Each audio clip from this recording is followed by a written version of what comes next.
Hey guys, Spanners here. This is a good one. This is the sprint race for round 4 of season 9 of the Missed Apex Motorsport iRacing Cup.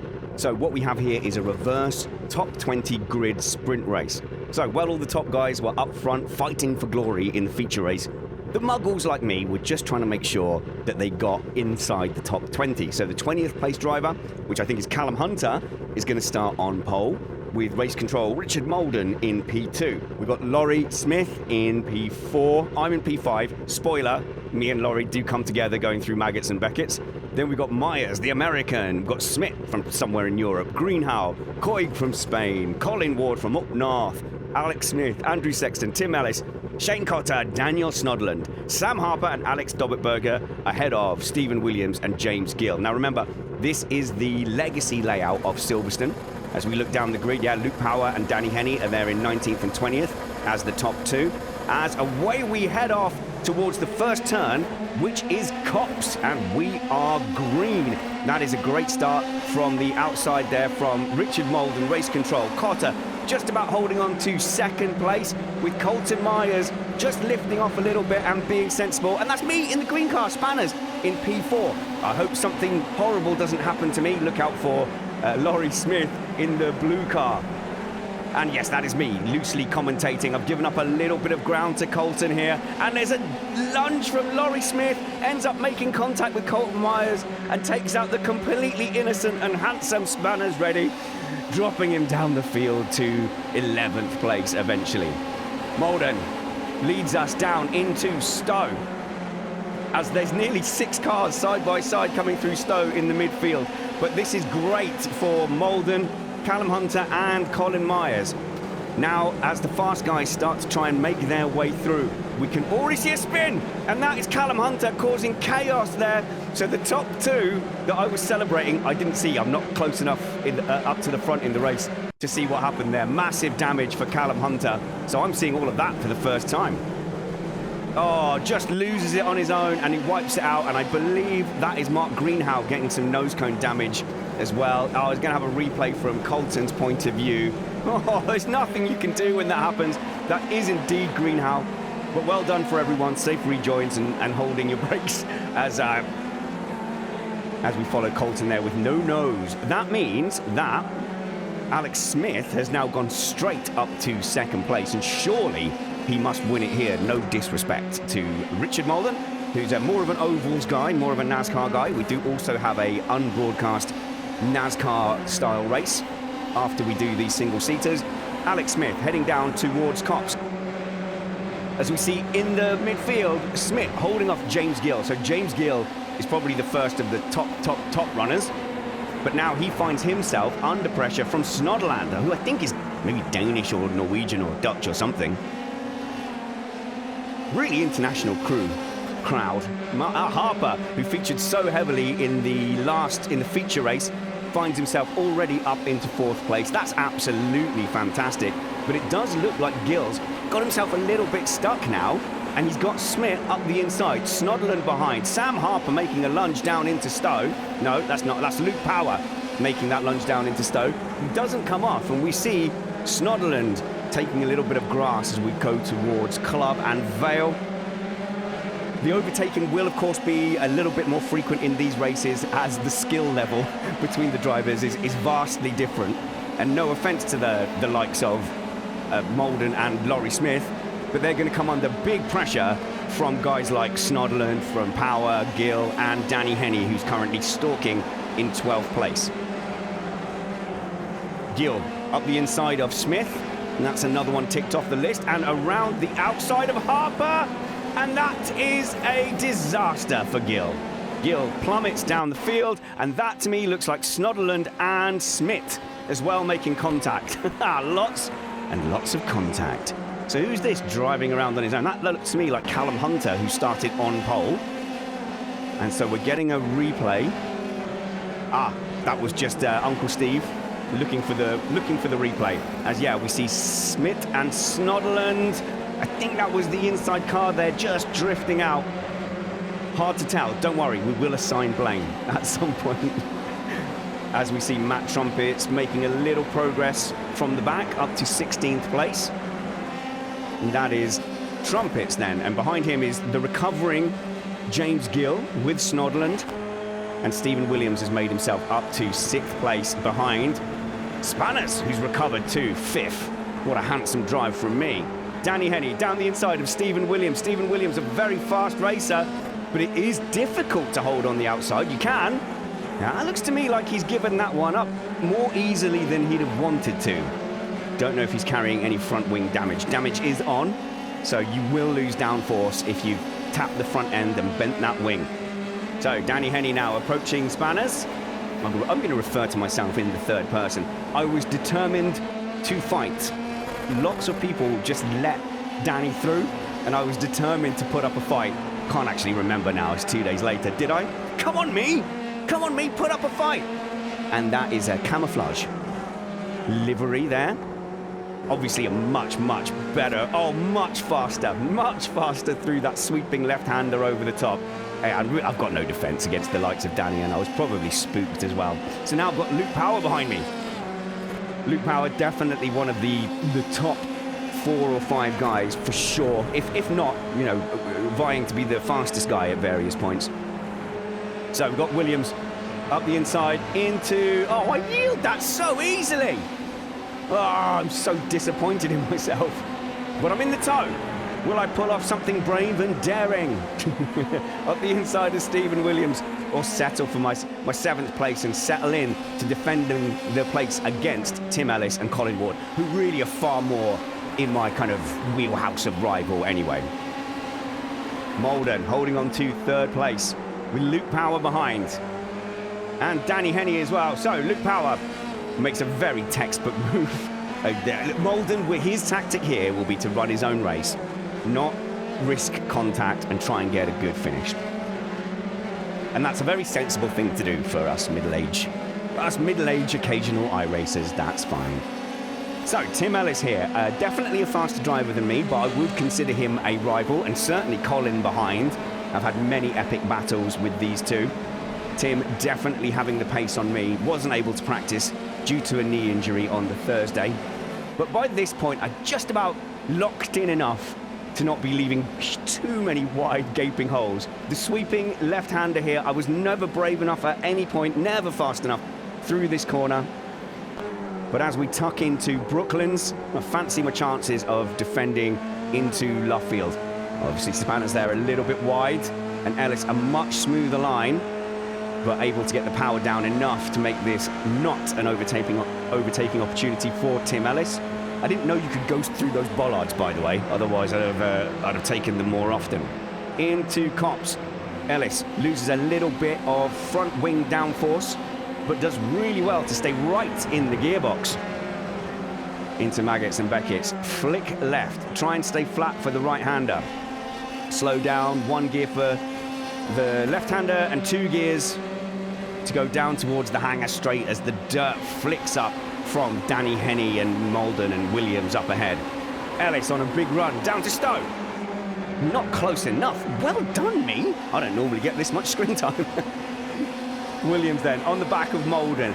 There is going to be an opportunity at some point, and to me that looked like a very compliant pass from... Also, Malden is our steward as well, so if he causes accidents, I think that's it's a bad look. Same for me as the host, to some extent as well. I don't want to be wiping out listeners. So here we go, Tim Ellis then. Really in the gearbox of the 11 car ahead. That's me, I'm the 11 car. Right-hander through to bridge, and then just a little dab of brake, I think, or a lift maybe, to get rotated through this sweeping left-hander. And you can see that Ellis is getting frustrated behind now as he knows he can take that section much faster.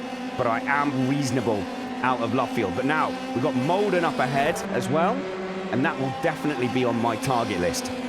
Colin Ward 2.2 seconds behind will definitely be a feature in all our minds.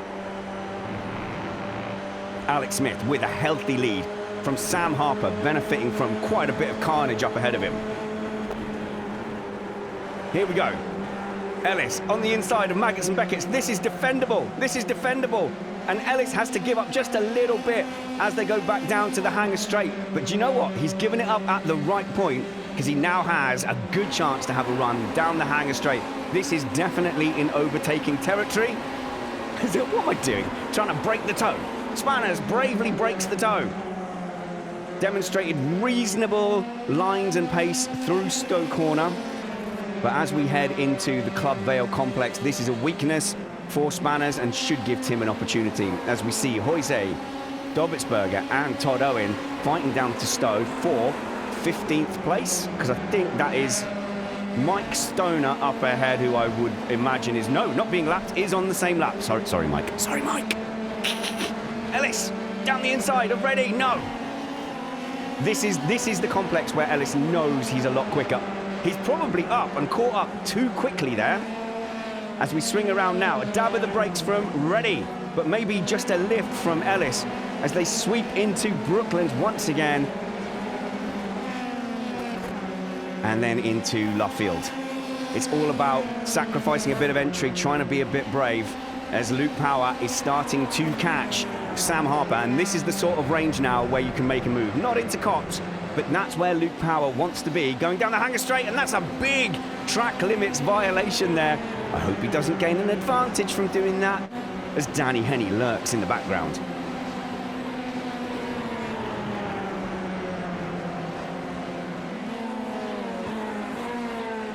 Ellis within touching distance of 7th place, being held by Reddy. But you've got to keep that gap through Maggots and Beckett's and down onto the hangar straight. And that is an armful of understeer from Mike Stoner. Surely a sitting duck now for Dobbitsberger to go and collect 14th place. Of all the layouts we've done this season, this has definitely been the hardest one to overtake. But you can get racing here, side by side. Molden, Spanners, and Tim Ellis. And that's it. And that is Spanners off. Oh yeah, I remember this now. Yeah, I just broke too late. Here we go. I hope we get a replay of it now. Yeah, so as Molden hits the brakes, I'm like, cheers, easy. Nice one. Look at that sucker. He's uh-oh. Run off the track, give up 2 positions, try again. So that lets Ellis disappear, and I'll have another crack at getting that place off of Molden. Great pressure from Ellis there, more than earning that position. Can't remember, did I slot in behind Molden? I did. That's fair, that's all right. Ellis then on a well-deserved 6th place, as this is the one I really want to defend against. Oh look, honestly, I don't normally get this much screen time. I didn't know it was going to be a me fest. Luke Power for 2nd place again. Track limits. If I see him overtaking here after being so wide, there will be, I'll nudge Mr. Harper. Sam, you may want to put in a protest. No advantage gain, so we're neutral again. Track limit's very generous at this track, but yeah, look at this. Within 0.2 seconds, within 0.2, down the hangar straight. This is a great action shot as they head down into Stowe. Can he beat him on the brakes? You'd think this is his corner. Definitely Harper sends it round the outside. Had a moment in race 1 where he slid with all 4 wheels, but this time holds on and even has a little bit of a nibble on the outside. All that really is going to do is compromise Power's line, makes him check up, and that means that Harper has to check up as well. And now you've got Danny Henney there, many time champion of Missed Apex iRacing, right on his tail, and that will be a good fight as well. Harper, he'll be disappointed and he'll want to be looking ahead to Power, but realistically now, you're trying to hold on to your 3rd place against Danny Henney in his now infamous red livery.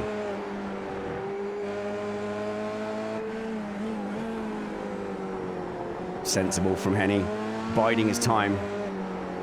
If you can get an opportunity out of Luffield and into Cops, so be it.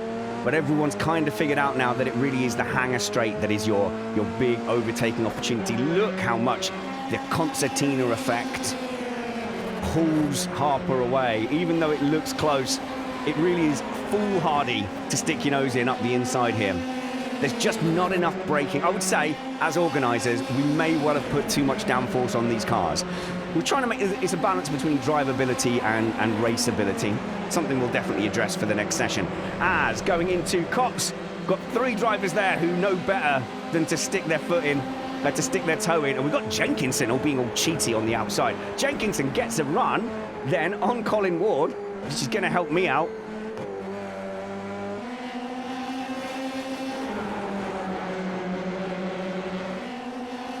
Solid racers behind as we see Henny sweeping around the outside of Harper through what I think... that was through Stowe, around the outside on Stowe. So that's Harper has lost 2 places in 2 laps through Stowe. And Stephen Williams will be the next one to hunt him down. As I said in the first race, if this was sports cars, it would be much more even between Harper and the very top guys. But still very, very dangerous in open wheel.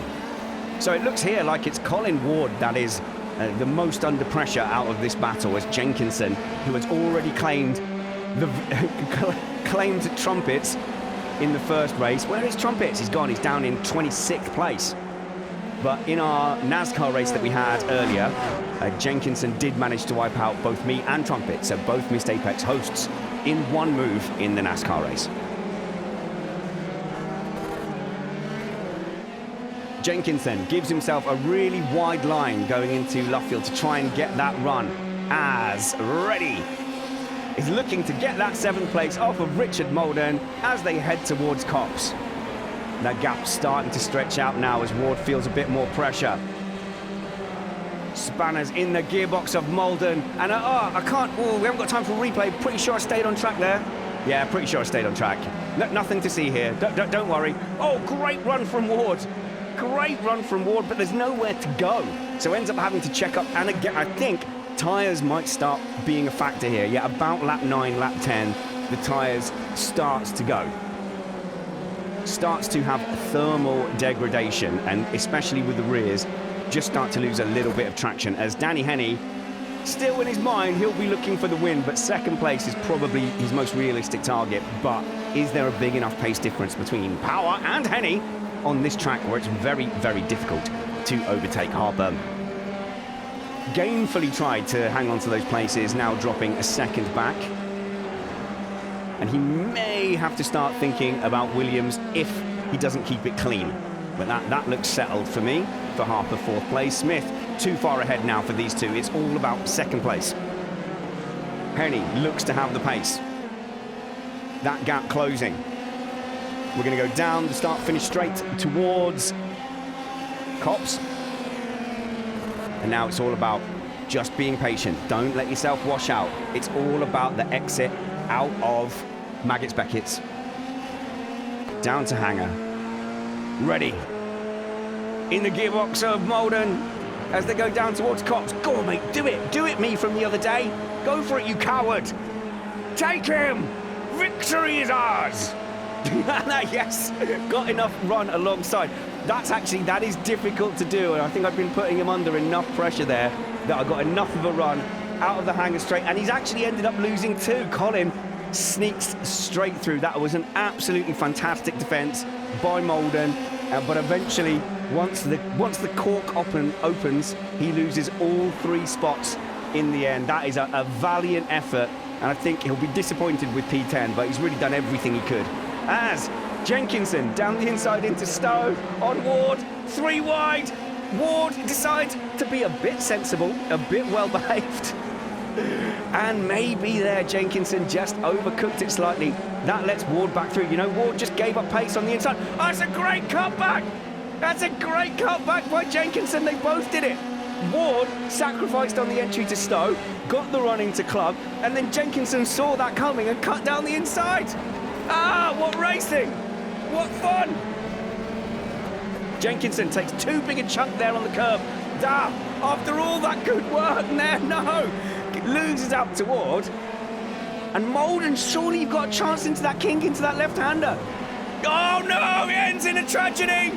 That's on Molden! No, that's on Molden after saying that he's always so sensible. Because he knows, he's gonna know that that's his fault. He had the opportunity. It would have been really hard not to try to make that overtake stick, but just could not keep control of the car. We don't have the angles to be definitive, but that does look like that was on Richard, I'm afraid. Oh, that was fun, wasn't it? Cool. It's all a bit boring now. I'm miles ahead of Colin here. I better not mess this up with 2 laps to go. Henny then on Luke Power, with Sam Harper still keeping in touch, 1.3 seconds. And yes, as I suspected, Williams is going to be a factor now for Harper. I can't do maths, but it's about 7/10 right now.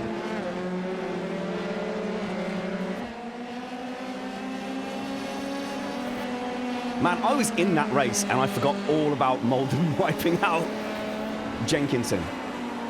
But honestly, after what happened in the NASCAR race after this, I'm happy that happened. No offense, Tom, sorry.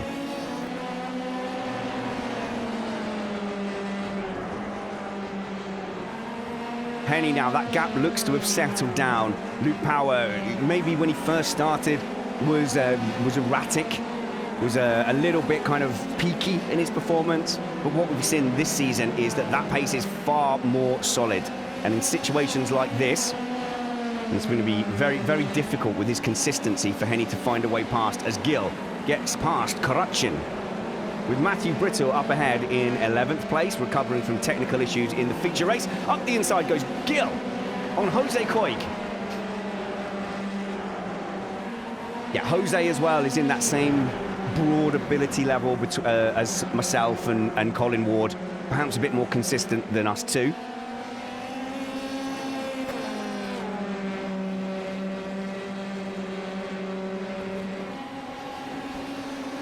And Smith will just be loving this, that he got ahead, had that incident between, who was it, Snodderland and the other blue car, and Smith just opened the door and was like, oh, okay, just got to take Molden here for the win.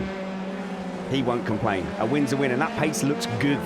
Power and Henny have barely cut into it. So Smith also, this season, getting a grip of his pace and consistency.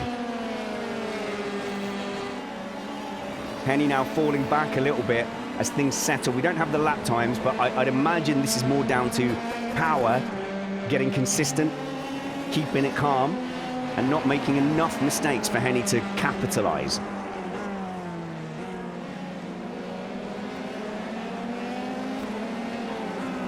There we go, our race leader in the burgundy red. Rounding out the final lap then, as he crosses the line for the final time, a dominating win from Alex Smith to take P1. Luke Power in fine form to hold off Danny Henny. Not an easy thing to do. Henny, P3. Sam Harper holds off Williams 2 more laps, and I think he might have been in trouble there. Williams fights his way back up to 5th. Ellis, boo, beats Spanners to 6th place. And I'm very, very happy to come over the line. I do come over the line in 7th, right?